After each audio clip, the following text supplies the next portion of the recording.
Une importante question se pose à nous qui sommes en responsabilité aujourd'hui. Pourquoi sommes-nous ici présents ce lundi 24 février 2025? Y a-t-il un bilan à présenter? D'emblée, je vous réponds que nous ne sommes pas encore à l'heure des bilans. Cependant, 100 jours après l'installation du gouvernement, le principe de redevabilité m'impose de présenter l'état d'avancement des chantiers de la transition. Conformément à l'accord du 3 avril 2024, ces chantiers sont ceux que nous appelons les grands axes prioritaires de la transition.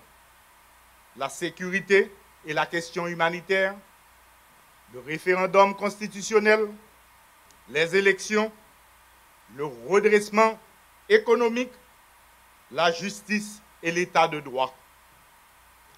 Ces grandes orientations de la transition définissent les responsabilités du Premier ministre qui doit conduire la politique du gouvernement. Ainsi, il m'incombe de créer les conditions nécessaires au renouvellement du personnel politique à travers les élections. Par ailleurs, c'est avec une conscience profonde de nos responsabilités communes que le Conseil présidentiel de transition et le gouvernement priorisent la cohésion au plus haut sommet de l'État. Ce, à travers l'adoption, le 8 décembre 2024, du cadre de renforcement de la cohésion institutionnelle pour une transition réussie. Ce document poursuit l'objectif d'une coopération harmonieuse entre les deux branches de l'exécutif, condition essentielle à la réussite de la transition. Les 5 grands chantiers évoqués plus haut sont les impératifs de la transition, qui est une transition de réforme, de redressement et de stabilisation. C'est également une transition qui a une mission de justice sociale, de réconciliation nationale et de retour à l'ordre constitutionnel. Ces missions de la période transitoire exigent un cap clair et une méthode inscrite dans une dynamique de gouvernance efficace. Cette nouvelle approche a permis au gouvernement de répondre aux urgences, aux besoins des populations déplacées et touchées par les catastrophes naturelles. Les élections constituent le but ultime de la transition, tandis que la sécurité en est la condition. Fort de cette considération, un secrétaire d'État à la sécurité publique chargé de la coordination et de la mise en œuvre des politiques de sécurité a été nommé. Il est également appelé à concourir au renforcement des forces de l'ordre et optimiser la gouvernance de la sécurité.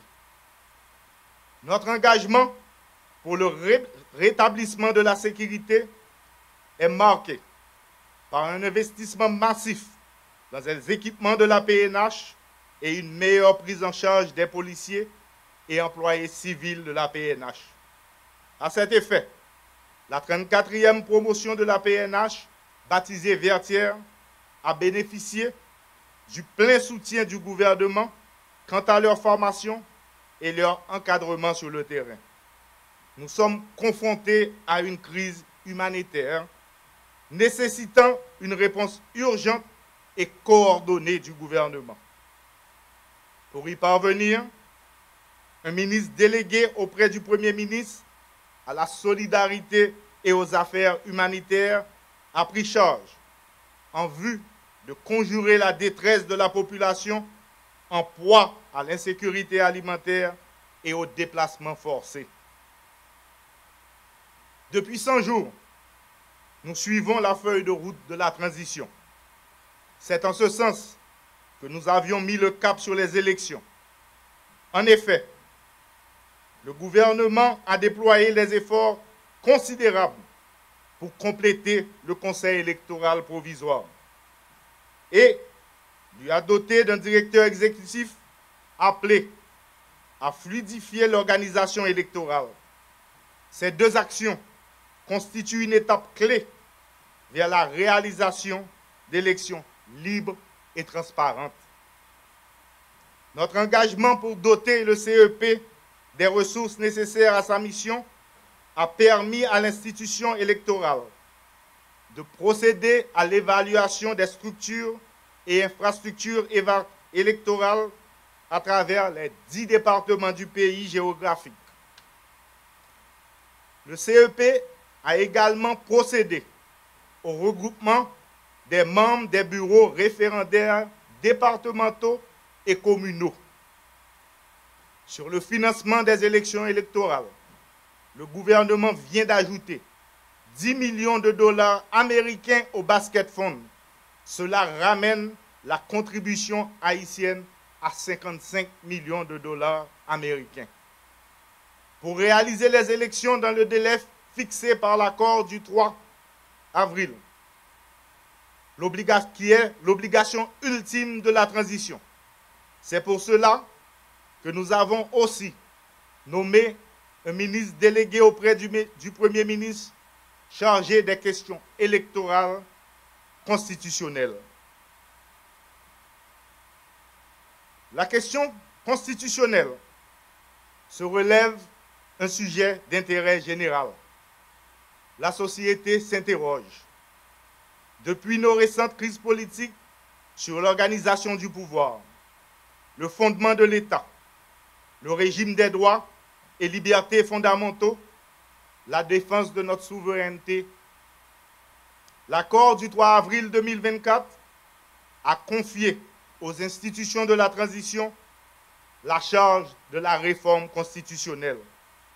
Dans cet esprit, le Conseil électoral provisoire, le groupe de travail sur la Constitution et le comité de pilotage jouent chacun son rôle sur la question constitutionnelle. Au niveau du gouvernement, nous avons œuvré à redynamiser le comité pilotage et nous avons réalisé des assises dans tous les départements du pays et dans la diaspora. Dans le contexte actuel, tout plan de redressement économique doit être soutenu par un budget rectificatif. Ce budget rectificatif est le levier qui permettra de relancer l'économie et financer adéquatement les chantiers prioritaires de la transition. Ce budget rectificatif est un véritable budget de guerre, puisque l'enveloppe dédiée à la sécurité sera doublée. Les défis sont immenses, mais je vous promets que chaque centime de ce budget rectificatif sera consacré aux priorités de la transition, notamment la sécurité et les élections. L'ordre institutionnel et constitutionnel est rompu depuis le 7 juillet 2021. Cela n'est pas sans conséquence sur l'état de droit. Aucune exception ne saurait légitimer la mise en berne de l'état de droit. Par conséquent, des réformes sont engagées au niveau du ministère de la Justice pour redynamiser le système judiciaire, assurer un contrôle efficace des parquets, renforcer les bureaux d'état civil, pour ne citer que cela. La lutte contre l'impunité et les crimes financiers est une obligation faite à l'État. Attaché à l'idéal de justice, des dispositions ont été prises pour renforcer les capacités de travail du Bureau des affaires financières BAF. Peuple haïtien, dans respect à l'accord 3 avril là, c'est route sécurité, référendum, élection, gouvernance efficace et relance économique, moins prend. Moins pas changer route, moins pas garder derrière. Pendant ma invité, tout petit pays sans ouété, sans mettre, vin pote coller pour nous réussir ensemble. M'a profité mandé nous ba Haïti, puis bon bagay nous gen en dedans nous, parce que c'est ça li mérité. On parle sécurité. Héritage insécurité a lou en pile. Mais je dis, il y a une stratégie, il y a une volonté, il y a un moyen qui mobilisent pour mettre un bout à malin insécurité. Nous engager sans souffle pour permettre la police, l'armée, MMS, la justice, mettre gang yo dans vraie place. Nous dans la guerre contre gang. La guerre ça demande un pile moyen. Peut-être ça, nous travaillons sur le budget rectificatif là. Budget si là, pour refléter la réalité de l'État, qui c'est avant tout, by tout peuple là, sécurité.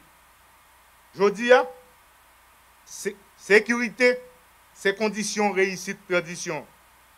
Pas de redressement économique sans sécurité. Pas de référendum sans sécurité. Pas d'élection sans sécurité. C'est sécurité qui peut permettre nous circuler libre, les nous pipito, côté nous pipito. Aucune force pas qu'à camper en face de l'État. D'elle décider, faire bonne utilisation de toutes les ressources liées, mettre bon moun dans bon place pour le cabaye résultat. Nous avons une situation spéciale qui demande tout dirigeant nous, tout ministre nous qui là, un seul bagaille. Mettez l'ordre et puis agir avec transparence. Frère Maxime, nous dans une transition politique.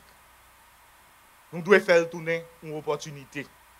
Une opportunité pour nous mettre l'institution au camper tout bon. Une opportunité pour nous mettre jeunes femmes et jeunes garçons dans l'espace de décision. Une opportunité pour nous rassembler le pays. Une opportunité pour nous remembrer l'économie. Une opportunité surtout pour nous couper cycle instabilité. Une opportunité pour nous mettre l'ordre. Je dis, ce n'est pas un moment pour me présenter un bilan. Moi, je préfère continuer le travail pour nous avoir bon genre résultat que le peuple a obtenu. Et résultat, ça, c'est résultat sécurité, constitution avec élection. D'ailleurs, dans chaque gain pour un bilan, jour à gain pour le river. Et jour ça, c'est à 7 février 2026. Mes amis, on nous met main, vive Haïti.